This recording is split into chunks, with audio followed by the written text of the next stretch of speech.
It's 10 o'clock, so good morning, everyone. Welcome to our first PK-12 webinar for the year, and we are very excited to unveil the PK-12 strategic plan. So I'm going to share my screen and get this started here. So thank you all for joining us this Friday morning. So this is our first ever PK-12 strategic plan that at least the council knows of in the College of Agriculture. And so we're very excited to reach this point of organizing ourselves for a 5-year window and how we want to work more collaborative together. So at this point, I want to just introduce, I'm going to go to the next slide here and introduce what the plan is for this morning. We'll have a brief introduction, and then we'll talk about how the strategic plan was developed very briefly. We'll go through some highlights of the strategic plan, and then the most exciting part is we're going to have breakout discussions. We'll have breakout rooms, and you can actually network and talk to colleagues about what are we doing, how can we do it more collaborative, and what are some new ideas that maybe we should work on in the next 5 years as we move forward with this plan. So at this moment, I'd like to turn the proverbial mic over to Dr. Christine Wilson. She is our Associate Dean and Director of Office of Academic Programs in the College of Agriculture, and has an oversight of PK-12 engagement as a part of her responsibilities. So Dr. Wilson. Thanks, Neil. Morning, everyone. Happy Friday for me as well. It's a beautiful day. It's always nice when the sun is out. I'm excited to be here with you today. And I just wanted to make just a few remarks. And the very first one is to thank all of you for being engaged in PK through 12 activities. I see this as a very important and critical area for our College of Agriculture, for Purdue University. In general, with the difference that you and others in your programs and departments make when you engage with youth and teachers and others outside of our direct university setting. So that's the very first thing I wanted to do is first, thank you for being involved in these initiatives. Thank you for working on the strategic plan and putting together an ambitious and strong plan to help us move forward in the next 5 years, and one that aligns with the College of Agriculture strategic plan that Dean Plout and the college have rolled out for us for the next 5 years as well. You know, one of the things that I've often said in everything that we do with youth, audiences, other people that we have an opportunity to engage with is that every engagement is an opportunity to create and build a relationship and to create awareness and knowledge. And you know, that's what I see as at the heart of our PK through 12 engagement. And you know, whether individuals come to the College of Agriculture eventually or come to Purdue University eventually, you know, certainly we would like that to happen, but helping others become more aware of agriculture, food and natural resources, life sciences as they relate to agriculture, and the opportunities are what I see as, you know, globally where we can make a difference. And we do know that, you know, when people have a relationship or an experience or a visit, they do typically have a stronger interest in any sort of institution. And so clearly, you know, we have an interest in having them have an interest in the College of Agriculture.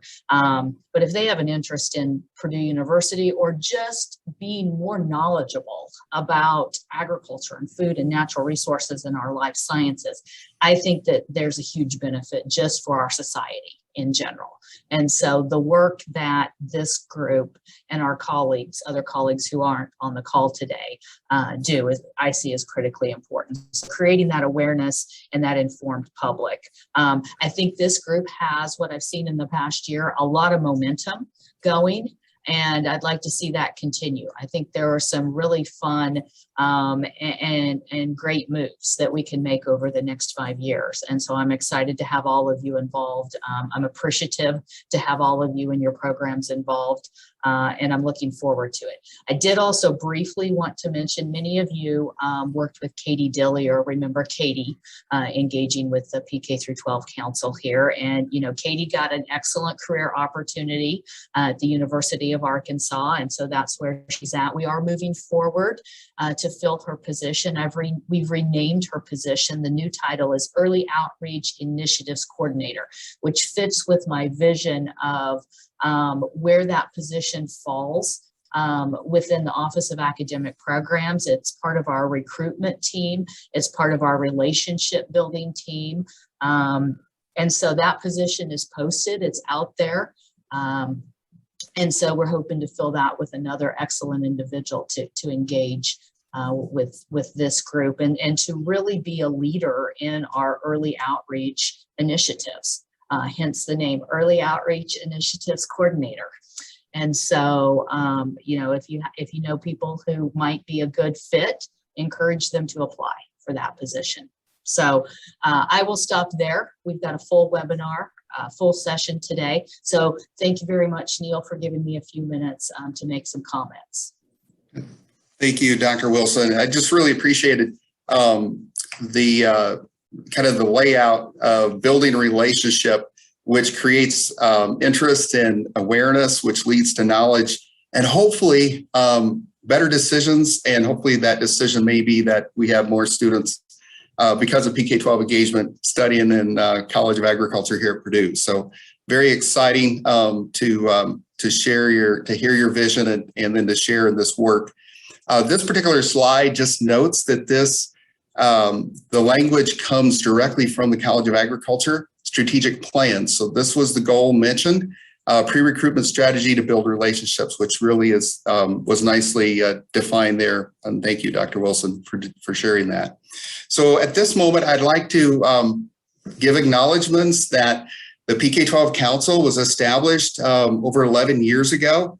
At that moment, it actually then organized itself and has been meeting and working together collaboratively to move forward. And so this is the third strategic plan for the college that PK-12 has been mentioned, but this is our first that we now own our specific plan for PK-12. So this slide shows who was on the council when the plan was developed this spring and summer. And you'll see on the right-hand side, those who are on the writing team that were a part of organizing and sharing, putting together the plan and sharing this with you today. So congratulations to the PK-12 Council. The process was pretty time efficient. We started by getting together in April, and that's where we did a SOAR. It's similar to SWOT analysis using the Jamboard. We gathered ideas based upon the previous work of the council, and we followed the strategic plan for the College of Agriculture as our template. There were then 2 feedback sessions in May that the council was able to provide input and feedback. And then we finalized, the writing team, I should say, finalized the strategic plan based upon that feedback. I then met with Dr. Wilson in June, and we just kind of walk through, okay, did we miss anything? And is everything in alignment with what the College of Agriculture strategic plan is looking at? The council approved this summer, and we then have published the version here today in the College of Agriculture. So you can access that. And I believe Monique or Sarah, who are assistants helping with the PK-12 initiative this year, they'll post that link in the chat for you if you'd like to access that. So the mission of the PK-12 initiative is to create opportunities for networking and networking resources for the PK-12 teachers, parents, and students as we do our outreach and engagement in this space. Our large goal is to reach 250,000 youth and the adults that work with youth. That would be the educators, teachers, parents, and grandparents. And we'd like to do this collaboratively, working with 4-H, youth educators, and of course, everyone in the College of Agriculture who has contact with this audience. So with the combined effort, we're looking at reaching 250,000 annually. And you can look at the metrics and benchmarks in the strategic plan to see how we plan to do that. The PK-12 Council will be mapping out what data we need to track to keep progress on reaching this goal. So there are 5 key strategic initiatives in the plan. I'm going to briefly highlight them and just to kind of show the framework here. The first one is focusing on inclusive excellence. So we lead with inclusive excellence to broaden access to all PK-12 students, parents, and educators, and integrating diversity, equity, and inclusion in the PK-12 initiatives that we do. In the plan, you'll see more specific language, but it talks about messaging and communication, how we're going to work with, we're going to broaden our audiences and who we work with in creative ways. You'll see that there's a cross-mission approach that we can do this through engagement, extension, as well as research and the teaching and learning mission of our college. And then building new partnerships, and especially working with extension in how we can do this even more effectively. And some will be new partners that we may not be working with as well. For the second area on teaching and learning, this is to increase communication and connection between key internal and external partners to broaden the College of Agriculture pre-recruitment partnership and exposure to the PK-12 audiences.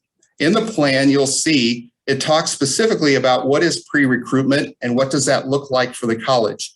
That there are pre-college programs and we make connections with students in a way that builds the relationships so they know that they have options when they consider going to college, and Purdue can be part of that. Purdue Agriculture can be part of their portfolio as they think through what they might do as a career. There will be a focus on teacher professional development that could be both face-to-face, hybrid, or online, virtually. And that there's also going to be a focus on onboarding and trying to provide opportunities where people can learn how to engage in this space and work with others. The third area focuses on extension and engagement. And this is integrating PK-12 engagement through the extension efforts and capacities that we currently have. So this looks like in the College of Agriculture, promoting and providing more communications, bringing the efforts together around PK-12 engagement, working with extension educators. That there are existing curricula out there and resources, and how can they be brought together working in this space so that we can leverage the reach and impact of those ideas, of those curricula. That there's co-delivery opportunities and working through our extension network of youth educators, A&R educators, et cetera, out in the state so that they can continue to do new ideas and leverage the things that those on campus are creating in this space. And then not to forget what we learned from COVID, that virtual engagement will actually broaden our access and provide more opportunities for the PK-12 audiences, and especially the teachers as we do those continuing in the virtual engagement space. The fourth area is focusing on discovery, and this is really discovery of what our researchers in the College of Ag are learning, and then connecting that new knowledge, translating it for broader impacts. So this is considering how do we build PK-12 engagement into grant writing opportunities, connecting scientists, engineers, and social scientists to collaboratively work as teams in having broader impacts, focusing on cross-disciplinary curricula, new curricula that will bring more of the cross disciplines together, not just STEM, but social sciences included in that. And then to market PK-12 engagement as a part of our portfolio is also mentioned in the plan.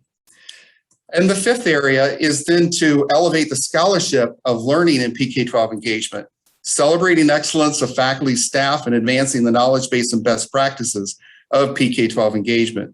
What does this look like?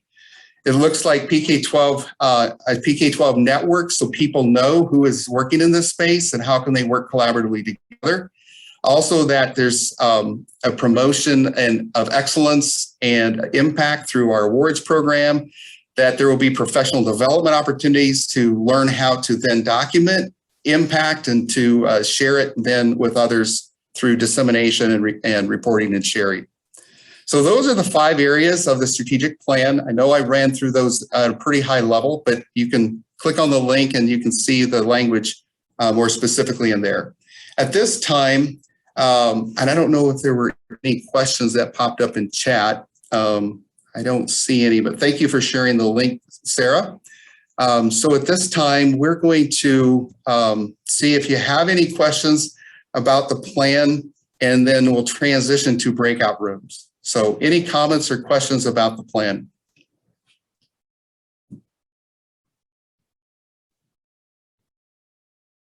Okay, I'm not hearing or seeing any. So we're going to transition here to the breakout room approach. So let's see how many. So there are 5 rooms, and we are looking for council members who you get to choose which room you join. You'll see that they're named by each of the strategic initiatives, and we would like a council member in each room to sort of take charge. I chose to ask for someone to take charge of the discussion in each room at this point, so you could all listen to Dr. Knobloch while you talk. Or while he spoke. So that's what we're looking for. And he has the link to the Jamboard in the presentation, and I will get it in the chat as well. All right. So Monique, as you're setting up those breakout rooms, and you'll have, are we looking at about 20 minutes or so, 25 minutes to discuss? And then we'll bring everybody back together, and then we'll have each room share what they talked about. There is going to be a Jamboard opportunity here for you, so you can jot down your ideas in the Jamboard. And those of you who are part of the strategic planning process, you use the Jamboard for developing the strategic plan. And so let me post that in chat here, just a second. Okay, so there's a Jamboard. So whatever room you're in, you'll see that there's a slide set up for that, and you can then use the sticky note option to then put ideas, existing ideas that are happening, or activities that are happening, any new ways to create partnerships with existing programs that you see, and also any new ideas that should be explored, new opportunities that should be explored as we work forward with this framework.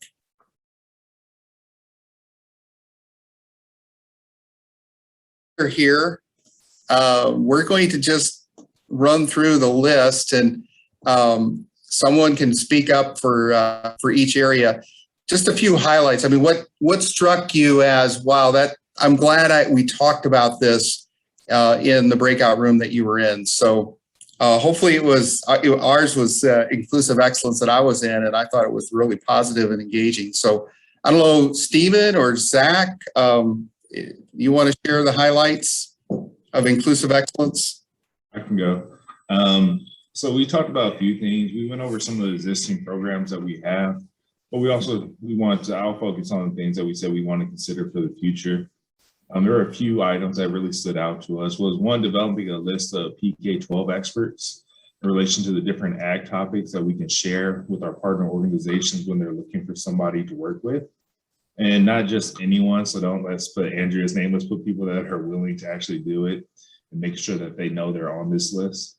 But then also developing a list of partner schools, organizations that we within the college are actually working with. Because right now, I don't think there's a concise or list of places that the college engages with anywhere. And that causes confusion when you have multiple people engaging with the same school or the same organization, all without knowing each other are there. Then Dr. Knobloch actually suggested onboarding of faculty and staff interested in engaging with diverse audiences, or how to lower their level of their content to meet those age groups. And that's actually something that we did within one of the past grant projects that Dr. Essers and Dr. Knobloch led, called MALTS, where we onboarded our industry partners before they were given the chance to engage with the students that we worked with. And then also Marcos reiterates the importance of needing to reach the families, their parents, grandparents, to convey the opportunities within agriculture, so that there's positive messaging coming from their parents or guardians also. And the last piece was actually investing in having that Spanish translation for curriculum or tools that we're using to help connect with some of that growing population of Spanish, primarily the Spanish-speaking families here in the state. All right, thank you, Zach. Anything else from the room that someone wants to add? Well done. Okay, let's go to the next room would have been teaching and learning. So if someone could share what you heard in that room, the highlights. Well, I can start, but feel free to anybody in the rooms, feel free to chime in what we have talked about. One of the, I think Jeff starts, talk about his econ camp. And so we kind of elaborate that, become more like, okay, how could we see the synergy here, like integrating, agriculture stems, in this area. So there are, we can see a lot of opportunity. And one of the things particularly be mentioned is, there should be a very intentional, place putting the educational resources, particularly for, different, grade levels, in subject areas, the teachers can use. And also tie back to what Andrea's doing. Andrea's doing, a recruitment for the pre-recruitments. So she will have, high school teachers, students, parents, coming in. So if we can be very strategically, intentionally, and then trying to including all those, resources or the events, so it will really help, for even for Catalyst, Dr. Bill Walker's, for the College of Education, can using, those resources in an event to introduce or connect agriculture more with the PK-12 STEM area, because we did see there be a lot of opportunity in the connection for ACT plugging into science, math, biology, physics, in the PK-12 setting. Yeah. Excellent. Thank you for sharing that. Anything else from this room? Some highlights that someone else would like to add? All right, well done. Let's go to the next room, and that was extension and engagement. I think this might have been the most popular one, most largest attendance. Go ahead. I can get us started. So what we did was talk about a lot of the partners that we're affiliated with just by our positions, and the partners that we have operated with or we have worked with in the past. So that is over in the green if you're looking at the Jamboard right now. We also talked about some of the programs that we have been working with in the past and some of the activities that we have going on that we could work with these partners to use in their programs. And so those are in the blue. And then if you go over to the orange, these are new ideas, just talking about some of the things that we've seen or noticed while we're at different schools. So a lot of, one of the aspects is greenhouses. A lot of the greenhouses at schools are just being used for storage. So how can we work with them to make it more of a greenhouse setup or an aquaponic setup so that the students can really make use out of these existing locations on their school campuses. Does anybody else in our group want to talk about what we talked about? Okay. Yeah, hi, my name is Krishna Nimale. I'm a faculty in horticulture and landscape architecture. I've joined this council for the first time. I'm really excited to be part of this. When we were discussing within the extension group, we had a lot of great ideas. And one of the things we think is that Purdue is big on technology.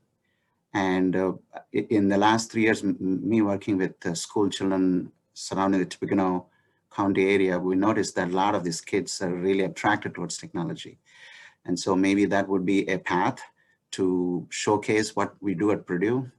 And in doing so, probably we can attract them to Purdue.